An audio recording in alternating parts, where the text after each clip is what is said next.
Terima kasih, shalom saudara-saudara ya, ini aku mau nyambung kesaksian saya yang pernah sudah saya saksikan, di di, di YouTube yang pertama, dan ini kesaksian saya untuk 3 kesaksian hidup yang ada hubungannya dengan, sakit saya ya, kesaksian saya yang lalu.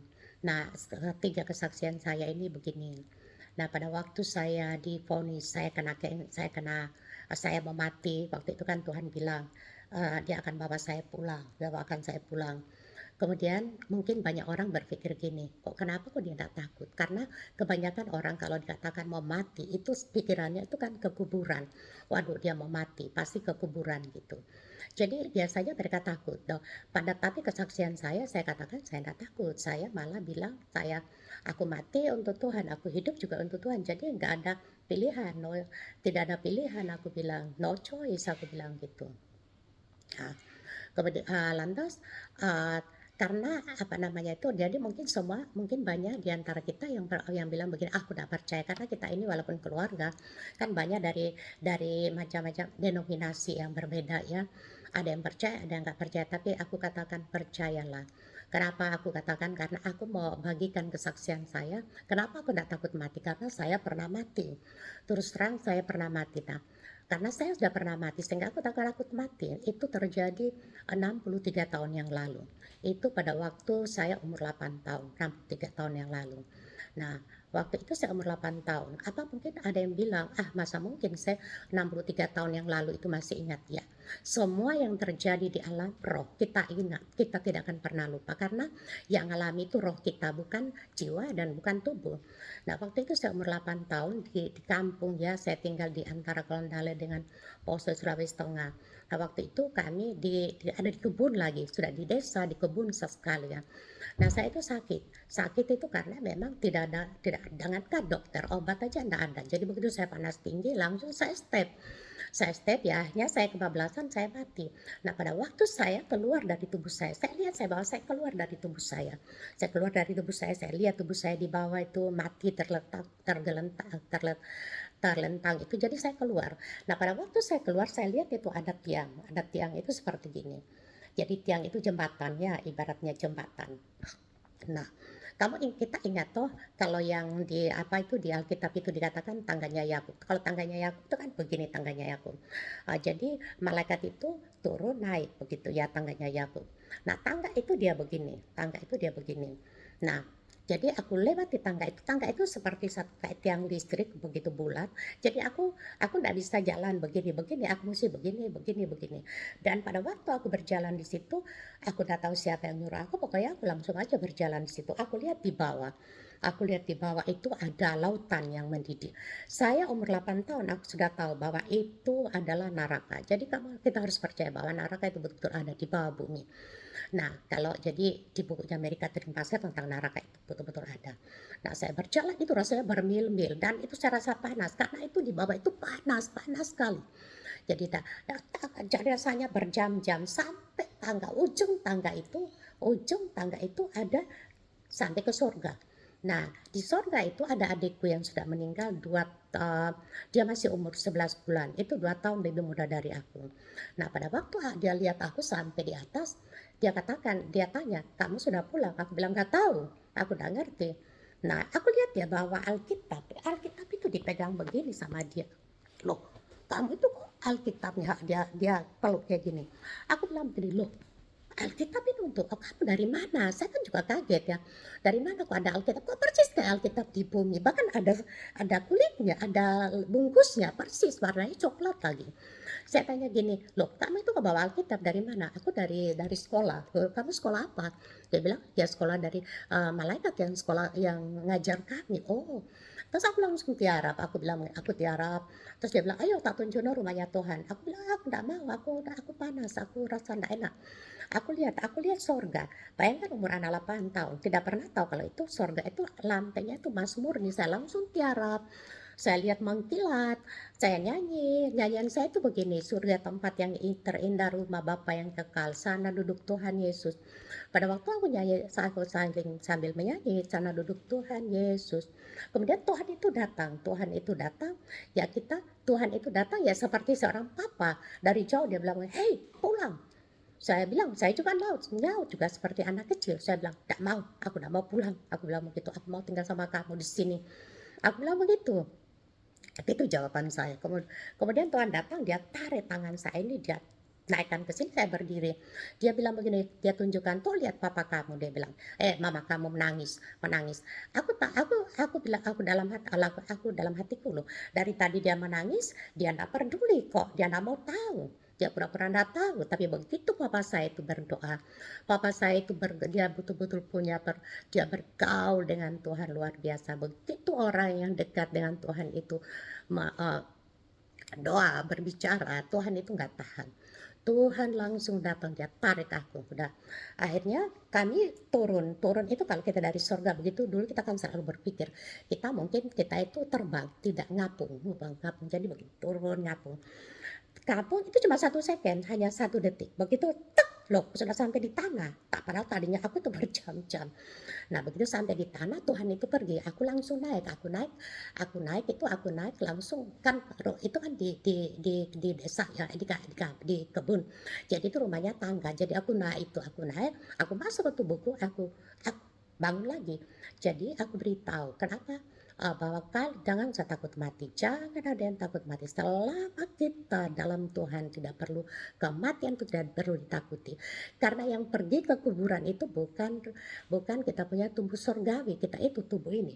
Makanya tubuh ini jangan dimanjakan, justru yang kita perhatikan adalah tubuh surgawi kita.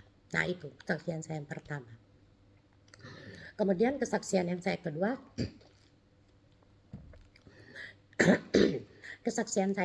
itu, kenapa saya katakan bahwa saya nggak takut pada waktu dikatakan cancer, saya biasa-biasa aja, respon hati saya tuh biasa.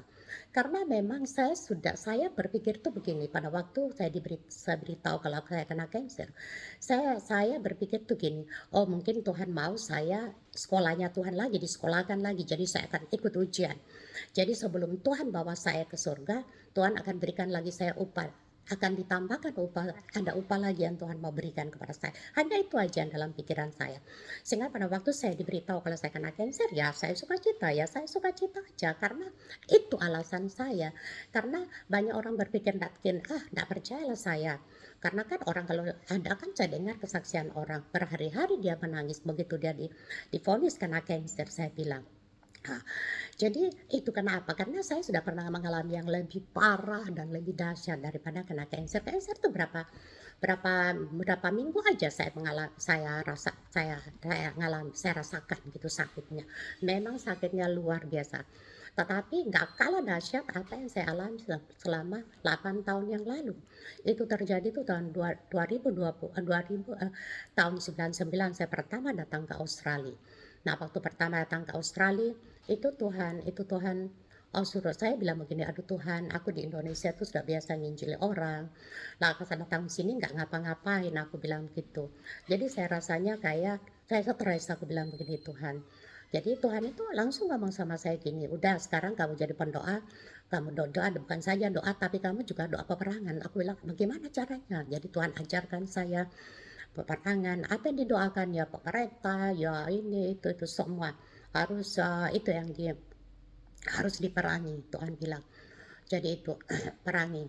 Kemudian lantas saya bilang begini, "Aduh, ya jadi, apa namanya tuh ya, jadi ya kita bisa bayangkan aja, kalau ada orang baru, satu orang yang bukan penduduk ya, dia datang, orang asing, datang ke suatu negara, otomatis penghuni negara itu yang nggak terima dong.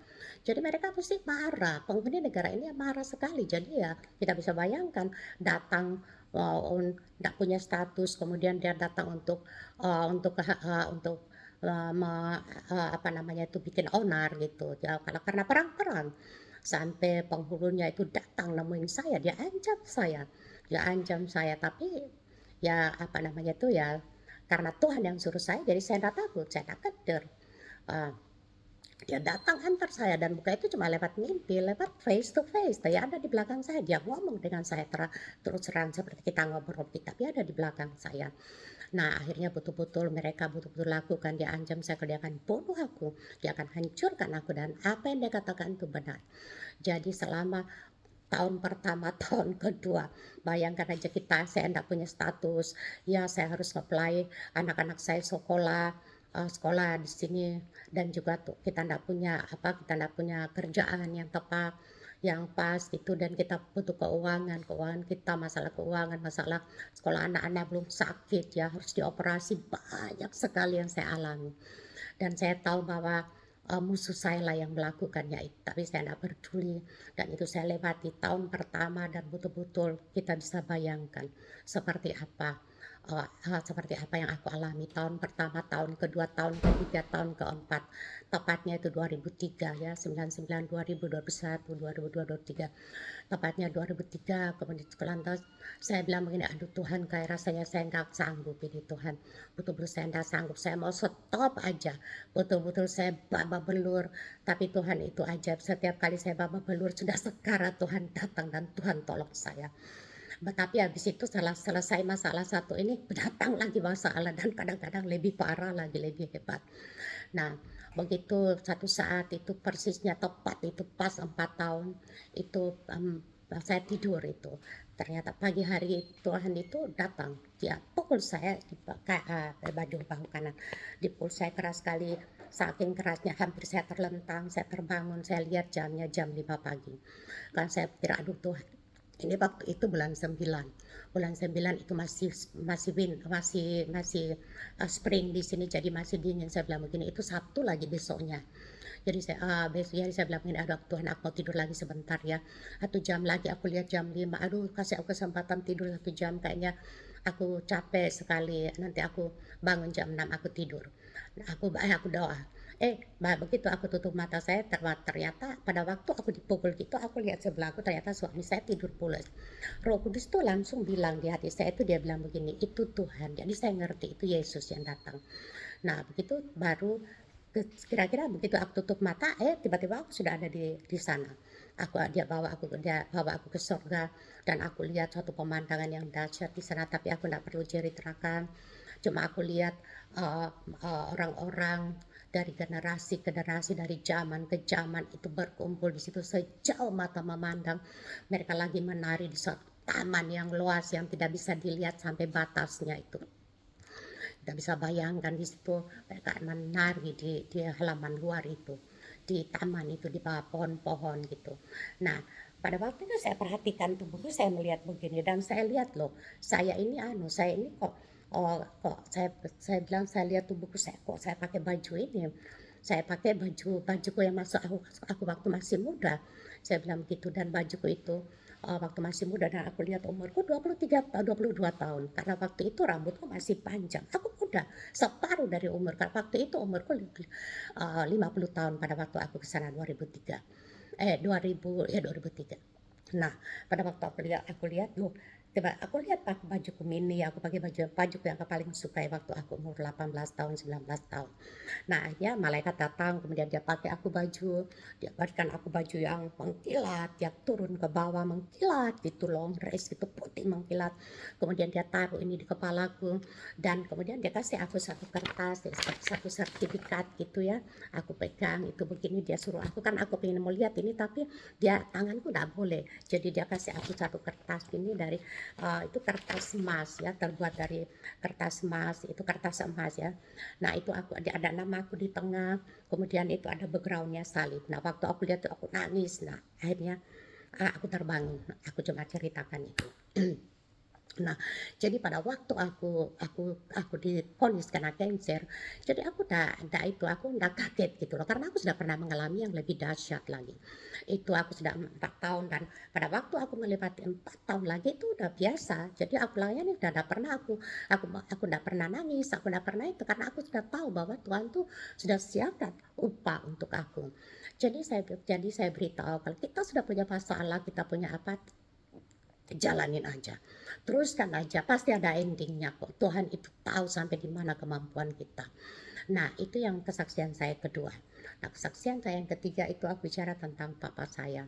Nah, karena ada hubungannya juga dengan ini, dengan kesaksian saya yang pertama dulu tentang aku punya kesaksian sakit.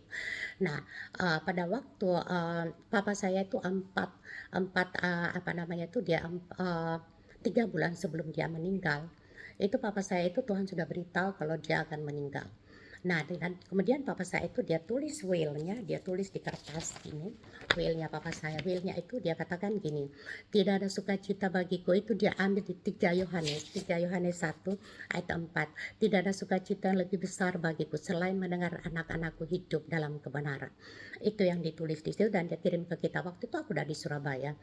Waktu itu tahun 76. Waktu itu aku hamil, hamil besar itu. Nah, begitu hari hanya papa saya mau meninggal, papa saya itu pergi, Tuhan beritahu bahwa kau akan sudah mau dibawa pulang hari itu. Nah, kemudian papa saya itu pergi ke kebun, dia toto-toto kebunnya, dia lihat semuanya, kemudian dia mandi.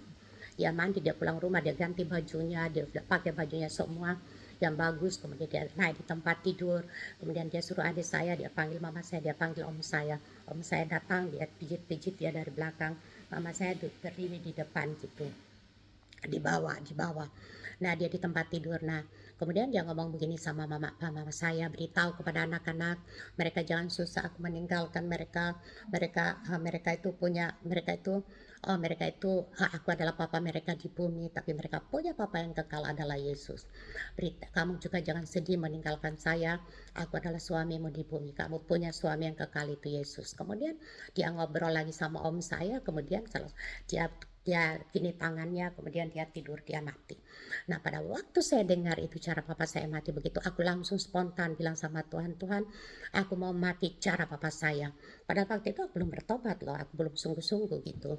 Nah, dan ternyata kan benar. Nah, akhirnya Tuhan sudah beritahu juga kepada saya bahwa saya akan bawa pulang, tapi hari hanya kan belum.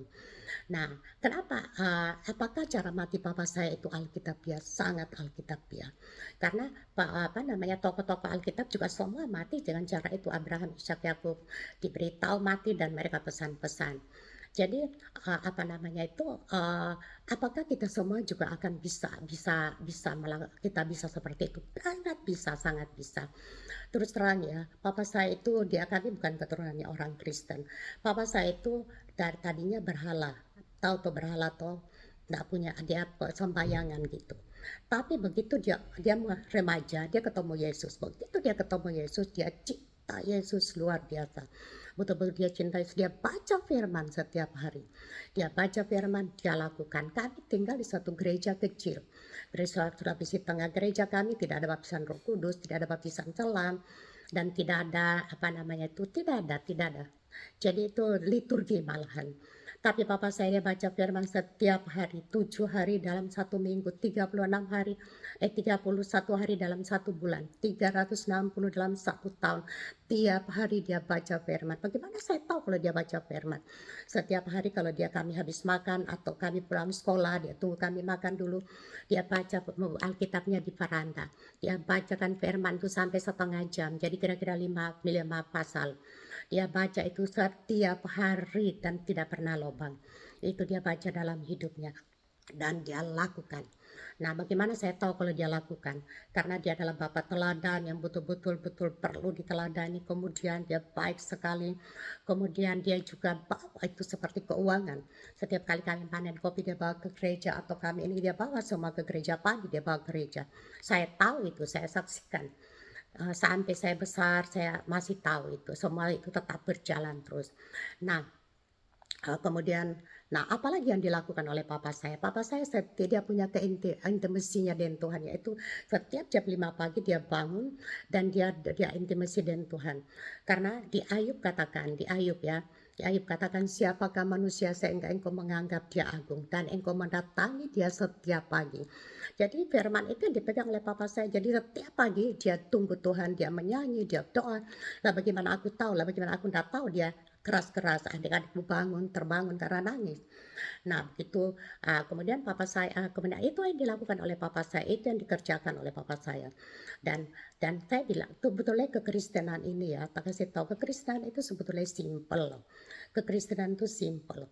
Tuhan Yesus katakan apa? Tuhan Yesus hanya katakan tuh, barang siapa mengasihi aku, dia membaca firman-Ku dan melakukannya. Hanya itu kan, hanya yang bikin ruwet itu kita sendiri. Jadi itu yang Tuhan maunya kita lakukan dalam hidup kita. Dan Alkitab aja mengatakan, kerjakanlah keselamatanmu hari lepas hari. Hari lepas hari. Artinya itu, ya itu yang kita harus lakukan. Kita baca firman, kita lakukan. Kita harus punya keintiman, kita harus punya intimasi dengan Tuhan. Waktu-waktu kita berikan kepada Tuhan. Nah, itu yang kita perlu lakukan. Dan apalagi yang perlu dilakukan? Ah, Maksud saya itu gini loh, kita ini kan seperti musafir di bumi ya, seperti pengembara, itu Alkitab yang mengatakan. Nah, kita itu begitu kita terima Tuhan kan kita mulai berjalan ya, setiap ada yang baru berjalan, ada yang sudah pertengahan, ada yang sudah mau hampir sampai kayak aku ini, ada yang muter-muter. Karena apa? Dia tidak mau kerjakan keselamatannya. Banyak orang katakan, tidak perlulah, yang penting aku tidak ngapa-ngapain. Tidak. Kalau aku sudah terima Tuhan, aku sudah lahir baru, itu sudah cukup. No, no, Alkitab itu mengatakan kerjakanlah keselamatanmu itu hari lepas hari. Bahkan ada sambungannya dengan takut dan gentar. Artinya apa? Dengan takut dan gentar artinya itu harga mati. Kalau kita tidak lakukan berarti kita mati, kita tidak akan sampai ke Sion. Perjalanan kita kan ke Sion toh. Begitu kita terima Tuhan, kita mulai berjalan itu menujunya ke Sion. Nah, kemudian apalagi yang kita harus lakukan? Baca firman paling tak 3 pasal kamu baca, itu sudah habis dari Kejadian sampai Wahyu itu 1 tahun, dan itu kamu lakukan seumur hidup kita. Oke, kita mengatakan gitu. Nah, kemudian apalagi yang kita harus lakukan, yaitu peperangan. Banyak orang mengatakan tidak perlu peperangan. Peperangan itu harus. Di Wahyu katakan pemenang, pemenang, pemenang, pemenang. Nah, kalau kamu jadi pemenang, apa yang Tuhan janjikan? Tuhan akan meluputkan kamu dari masa sengsara. Pemenang, pemenang, dia dapat ini. Semua pemenang itu di Alkitab, di Wahyu katakan, tanpa peperangan kita tidak akan menang. Tidak ada kemenangan tanpa peperangan. Nah, kita bahkan di apa namanya itu, di Yesaya juga di Mazmur katakan, Tuhan itu sudah memperlengkapi kita dengan persenjataan. Nah, artinya itu supaya kita perang, itu artinya. Jadi karena kalau kita tidak perang, kita tidak akan pernah menang. Lo coba bayangkan ya, sejak kita lahir apa yang kita bawa? Yang kita bawa itu adalah sifat karakter kita, itu yang menghalangi kita sehingga kita susah bergaul dengan Roh Kudus. Orang bilang aku sudah baptis Roh Kudus, tidak peduli. Kalau kamu di dalam hatimu masih penuh itu, tetap aja Roh Kudus tidak akan bisa bergerak, tidak akan bisa berbicara dengan lengkap. Seperti kita waktu baru lahir, begitu kita lahir yang ada kesombongan, iri hati, benci, bohong, pahit, marah, dendam, gosip, strife, frost. Seperti aku tak mau apa-apa ya, itu namanya frozen, bikin drama, tersinggung, emosi, dan lain-lain. Banyak sekali yang tanpa kita sadari, itu yang kita lakukan setiap hari, dan itu yang menghalangi kita sehingga Roh Kudus itu susah untuk bicara kepada kita. Nah, bagaimana caranya? Eksekusi. Nah, seperti kalau umpamanya, mulai sombong, eksekusi engkau roh sombong, aku eksekusi engkau roh sombong dalam nama Yesus, kau pergi dan tinggalkan aku. Jangan minta pelepasan, orang nggak tahu kok saat yang ada dalam dirimu, yang tahu itu kamu sendiri, kita sendiri yang tahu, sehingga kita tak perlu pelepasan, kita harus layani sendiri. Nah, apalagi umpamanya kita iri hati sama teman buka usaha, kita mulai iri hati. Nah, pada waktu kita lihat teman kita, rasa iri itu muncul. Eksekusi terus iri hati, aku eksekusi engkau dalam nama Yesus. Sampai kapan? Ya sampai hilang. Berapa kali ya? Mungkin ribuan kali. Sampai betul-betul dia hilang. Nah, pada waktu kau lihat temanmu, ternyata itu aku dulu benci sama dia, kok nggak jadi benci? Karena itu sudah hilang. Nah, siapa yang akan menempati? Nah, begitu kamu, ini sudah dieksekusi dan mereka sudah mulai pergi dari kamu. Nah, itu buah-buah roh itu nanti yang akan menempati tempat-tempat yang sudah kosong dalam hati kita itu. Buah-buah roh itu apa? Kasih, sukacita, damai sejahtera, kebaikan, kesabaran, kemurahan, kesetiaan, kelemah lembutan, dan penguasaan diri. Itu nanti 9 buah-buah roh itu akan menempati tempat yang sudah bersih itu. Nah, itulah awalnya kita mulai bergaul dengan Roh Kudus. Nah, Itu yang Yesus katakan kepada murid-muridnya, "Aku mau pergi kepada Bapa, dan nanti aku akan sediakan tempat bagimu. Dan aku akan kirim Roh Kudus kepadamu untuk memberitahu kepada kamu setiap apa yang Tuhan beritahu kepada saya, aku akan beritahu kepadamu." Itu artinya bahwa kita diberitahu Roh Kudus pada waktu aku mau mati, Tuhan sudah ngomong sama aku kalau aku mau mati. Nah itu. Nah, kemudian apa yang apa namanya? Kan Alkitab kan banyak orang sekarang ya, sekarang kan orang banyak kan, waduh ketakutan ini itu terlalu banyak masalah. Sama aja dan mereka pikir wah mau receh, banyak sama Tuhan aja bilang aduh mau receh, mereka takut kan sebetulnya tidak perlu takut. Selama kita punya Roh Kudus, nanti Roh Kudus akan beritahu kepada kita. Orang bilang begini, receh itu kan ada yang tahu, Alkitab mengatakan tidak ada seorang pun tahu, itu betul, tapi pada waktu hari hanya orang-orang akan diberitahu. Orang akan diberitahu dan serempak seluruh dunia dan kita bisa beres-beres, kita bisa beritahu teman-teman, anak-anak mereka beres-beres dan mereka akan Tuhan tidak, Roh Kudus tidak akan sembunyikan itu pada kita. Nah, apa Alkitab mengatakan? Berbahagialah orang didapati oleh tuannya pada waktu dia melakukan tugasnya, pada waktu tuannya datang. Itu artinya itu. Pada waktu tuannya datang, dia lagi melakukan tugasnya. Itu maksudnya itu. Itu maksudnya. Jadi, nah itu maksudnya firman itu. Jadi, walaupun sudah Tuhan datang masih aja kita bisa melakukan kita masih bisa melakukan tugas kita. Itu yang Tuhan yang itu yang firman Tuhan katakan. Jadi aku percaya bahwa kita semua itu jadi lakukan aja bagianmu, baca firman, lakukan bagianmu dan Tuhan akan lakukan bagiannya. Jangan lupa punya keintiman dengan Tuhan, baca firman, eksekusi itu berkali-kali. Nah itu, dan kamu supaya nanti buah-buah roh itu menempati hati kita sehingga kita Roh Kudus itu bebas untuk bicara kepada kita. Jadi hanya itu yang perlu kita lakukan. Jadi lakukan. Jadi firman Tuhan mengatakan kerjakanlah keselamatanmu hari lepas hari dan tidak takut dan gentar. Kenapa ada ujungnya dengan takut dan gentar? Dengan takut dan gentar itu ada artinya itu harga mati. Kalau kamu tidak lakukan ya kamu mati, itu artinya. Makanya banyak orang kan mutar-mutar nggak sampai ke tujuannya. Karena mereka tidak sampai-sampai. Oh, tidak lakukan tugasnya, yaitu kerjakanlah keselamatanmu itu. Terima kasih banyak, itu yang saya bagikan. Shalom saudara-saudara, terima kasih untuk semua saudara-saudara, teman-teman, bahkan orang lain juga yang mendengar kesaksian saya ini. Percayalah bahwa semuanya ini apa yang Tuhan taruh di hati saya itu yang saya bagikan. Mungkin banyak kekurangan saya minta maaf, tapi itu yang saya bisa bagikan. Tuhan memberkati kita semua. Shalom, sampai kita jumpa lagi. Amin.